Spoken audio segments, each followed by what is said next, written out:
Alors les postos, dans cette vidéo, on va parler d'un sujet assez sérieux qui s'est passé hier soir. Comme vous le savez, un professeur d'histoire-géographie de 47 ans est décédé vendredi en fin de journée, décapité par un jeune Tchétchène de 18 ans. Il aurait montré des caricatures de Mahomet à ses élèves en faisant sortir ceux qui étaient d'origine musulmane. Donc moi, ce que je vais vous dire, en aucun cas je vais vous expliquer. Parce que c'est vrai que c'est choquant, ça a choqué beaucoup de monde. Mais ça choque depuis des années maintenant, que ce soit la tuerie de Mohamed Merah en 2012, les attentats de Charlie Hebdo en 2015, Paris le 13 novembre 2015, les attentats de Nice, où t'as un fou furieux avec un camion qui a roulé sur tout le monde en mode GTA, le prêtre de Saint-Étienne, l'attentat encore de Charlie Hebdo il y a 3 semaines, là hier soir ce qui s'est passé. Le problème c'est que les politiques, que ce soit Macron, que ce soit sous l'ère François Hollande, que ce soit sous l'ère Sarkozy, n'ont jamais retenu les leçons et ont fait tout ce qu'il ne fallait pas faire pour éviter ces actes de barbarie. En aucun cas je conçois ces actes de barbarie. Je vous dis la vérité. Mais la France ne fait rien comme les autres pays. Pourquoi la France est aussi touchée? Alors tous les pays d'Europe sont touchés, tous les pays du monde sont touchés par les attaques terroristes, mais beaucoup plus la France, maintenant depuis plusieurs années, surtout depuis 5 ans. On a vu ce qui s'est passé avec Charlie Hebdo en 2015. Là, c'est un peu le même style. Mais le problème, j'ai jamais dit que la provocation amenait à la barbarie. Voilà. Je ne conçois pas ce qu'il a fait. Je n'approuve pas ce qu'il a fait. Que ce soit ni les frères Kouachi, ni ceux qui ont bombardé tous ceux sur la terrasse en 2015, le mec qui a roulé sur les passants de Nice, le mec qui a coupé la tête au prêtre de Saint-Étienne. En aucun cas, je valide ces actes de barbarie. C'est une honte, c'est des grosses merdes, ces gens-là. Mais le problème, c'est que la France a tout fait pour que ça arrive. A tout fait pour que ça arrive. On se rappelle de George Bush à l'époque où il déclare la guerre à l'Irak. La France aussi après a déclaré la guerre à l'Irak alors que ça s'entendait bien. Même si Saddam Hussein était un dictateur, ça s'entendait bien là, l'Irak et la France. Saddam Hussein même finançait des campagnes d'élection à certains présidents de la République. On parle de Kadhafi aussi en Libye, alors qu'on a tué cette Libye grâce à monsieur Bernard-Henri Lévy, qui a proposé à Nicolas Sarkozy. Bernard-Henri Lévy, pour ceux qui ne savent pas, c'est un philosophe qui était un conseiller aussi très proche de Nicolas Sarkozy, qui a conseillé de bombarder la Libye. On a tué des enfants libyens, des gens qui n'avaient rien à voir avec le terrorisme.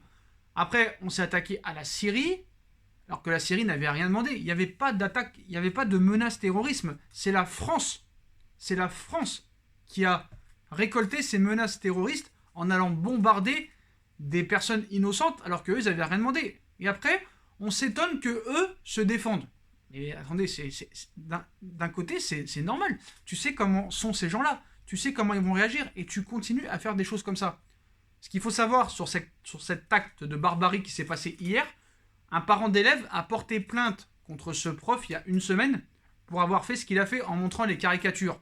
Donc tu dois, même si c'est pas apparemment un fichier S, parce que lui il a été tué dans la foulée, le Tchétchène, par le RAID ou par la police, déjà ce qu'il faudrait, et ça personne ne l'a jamais fait, il faudrait déjà en France une grande politique arabe. On n'a pas de grande politique arabe dans ce pays. Ce pays fait tout le contraire de ce qu'il faut faire. Quand tu vois comment est gérée la crise du Covid, quand tu vois comment est gérée les gilets jaunes, la réforme des retraites, quand tu vois qu'un président de la République, il y a 3 jours dans son discours, te dit bien entre 4 yeux, devant 45 millions de Français, que tous ceux qui sont RSA et qui reçoivent l'APL vont avoir une prime de 150 € et que ceux qui ont 18 à 25 ans toucheront aussi cette prime. Il est président de la République, il n'est même pas au courant que les jeunes de 18 à 25 ans ne touchent pas le RSA. Donc quoi qu'il en soit, ils ne pourront pas toucher cette prime. Et le mec, le lendemain, son Premier ministre dément l'information et l'allocution de Macron, qui devant toute la France a dit que tous ceux qui touchaient les APL et le RSA allaient toucher cette prime de 150 €. Le lendemain, Jean Castex, Premier ministre, te dit le contraire et dément Emmanuel Macron. Et à un moment donné, ça n'a aucun sens. Et après, vous allez vous plaindre que Marine Le Pen va être élue en 2002. Donc il y a peu de chances que Marine Le Pen soit élue en 2002 parce qu'elle a un plan économique assez désastreux. Mais ses actes de terrorisme lui rendent service pour encore plus se rapprocher de la victoire. Donc on sait très bien ce qui va se passer en 2022. Ça va être Marine Le Pen au deuxième tour contre Macron. C'est toujours comme ça que ça va se passer. Il n'y a pas vraiment de prétendant à part Marine Le Pen pour Macron. Donc voilà, il est déjà président pour 2022. Sauf problème, c'est que, voilà, quand tu te fais attaquer, tu es obligé de répondre. La France, depuis des années, bombarde les pays musulmans. Pourquoi les pays musulmans ne se défendraient pas? Donc là, ça n'a rien à voir avec des bombardements. Là, c'est comme Charlie Hebdo 2015. Voilà, il faut dire la vérité.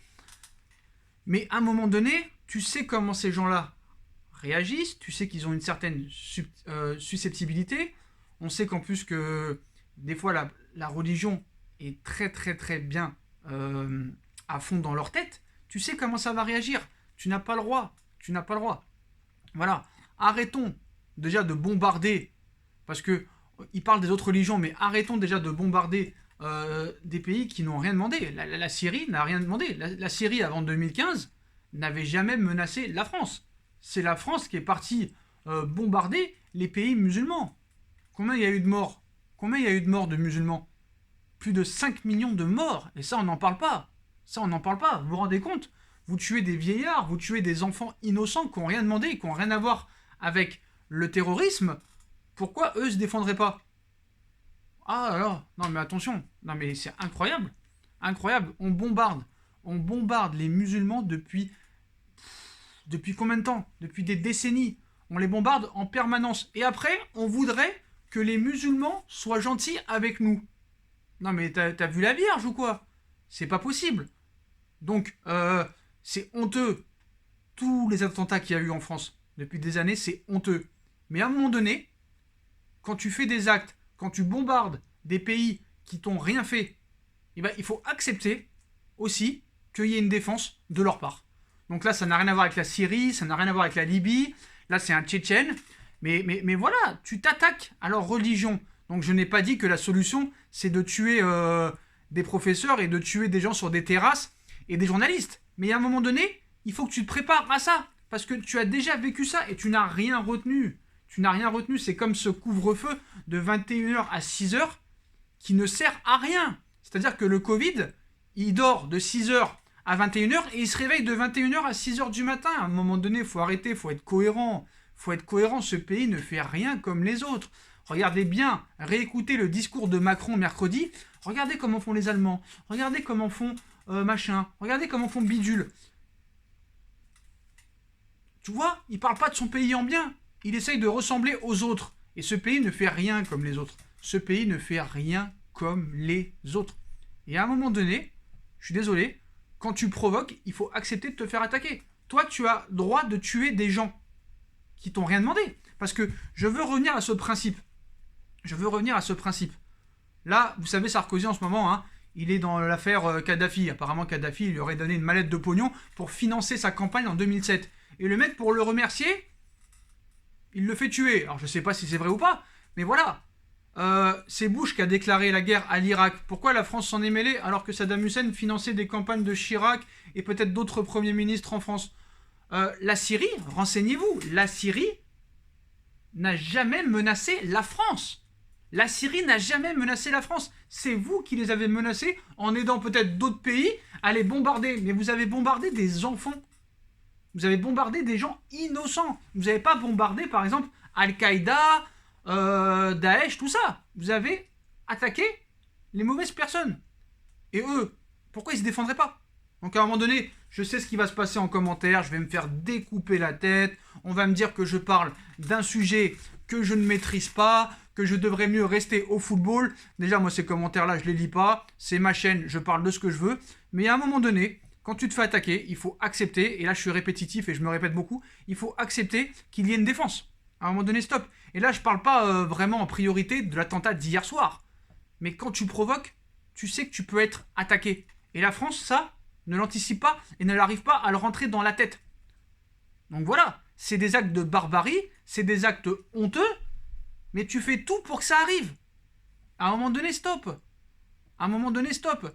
Déjà, je vous assure que s'ils arrêtaient de bombarder les pays musulmans, déjà, il y aurait beaucoup moins d'attentats. Ça, arrêtez de vous en prendre aux musulmans. Arrêtez de vous en prendre aux musulmans. C'est bizarre, pourquoi vous attaquez pas à Israël? Parce que Israël est trop fort pour vous. Vous avez tellement peur que jamais vous irez.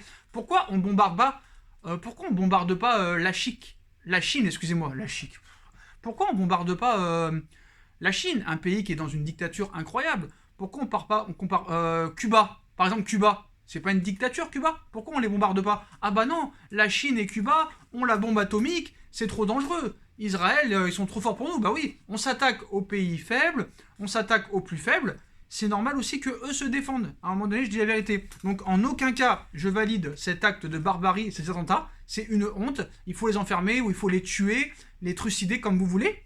Mais quand tu fais autant de provocations, quand tu tues des âmes innocentes, c'est normal que le pays qui est attaqué se défende. Et à un moment donné, la France, il va falloir qu'ils se mettent dans la tête ça. D'ailleurs, les gouvernements n'ont jamais servi à rien. Tu le vois depuis des années. Tu fais tout ce qu'il ne faut pas faire. Déjà, il faudrait arrêter de faire des mandats de 5 ans. Il faudrait faire des mandats de 7 ans non renouvelables. Ça permettrait déjà au président actuel de ne pas travailler sur sa réélection. Voilà. Tu changes de président tous les 7 ans, mais au lieu de faire 5 ans, tu fais 7 ans. Et qu'il soit dans l'incapacité de se représenter. Voilà. Parce que des menaces, il n'y en avait pas. Il y a quand même eu des guerres. Donc oui, ça c'est une vraie guerre. Mais le coronavirus, c'est pas une guerre. Quand tu nous parles d'une crise sanitaire, tu nous parles de guerre. C'est ça la vraie guerre. C'est la lutte contre le terrorisme. Mais tu fais tout pour avoir le terrorisme. Donc à un moment donné, tu récoltes ce que tu sèmes. Voilà les postos, c'était mon avis en tout cas. Et voilà, je pense que cette vidéo ne sera pas trop regardée par mes abonnés parce que vous savez que vous c'est le foot en général et moi c'est le foot en général. Mais c'est un sujet que je voulais parler et je voulais revenir aussi sur tous les attentats qu'il y a eu et que la France n'a rien retenu. C'est tout. C'est pour ça que ce pays est plus touché que d'autres pays. Voilà les postos, c'était pour faire cette petite vidéo et aussi quand même rendre un hommage à ce professeur qui n'a pas vraiment demandé. On est quand même dans un pays où il y a la liberté d'expression, mais voilà, quand tu vois qu'un mec comme Marvel est en prison parce qu'il a dénoncé des vérités, à un moment donné, tu peux te poser la question sur la liberté d'expression. On envoie Marvel en prison parce qu'il a dit « Ah non, lui, il vend des faux programmes. Ah non, lui, c'est pas vrai ce qu'il dit, il est dopé, il est pas naturel. » Pour eux, c'est de l'harcèlement et on l'envoie en tôle. Par contre, des Zemmour qui insultent les Blacks et les Arabes du matin au soir depuis 10 ans, ils sont condamnés, mais ils sont jamais en prison, ils sont toujours à l'antenne. Des Alain Soral, des Dieudonné sont toujours aussi en train de parler et ils sont pas en tôle. Mais on va mettre un mec comme Marvel en tôle. C'est tout à fait normal. Et pourquoi on met Marvel en tôle? Parce que lui, à la télé, il bosse pas. Alors que des Zemmour, lui, il fait vendre.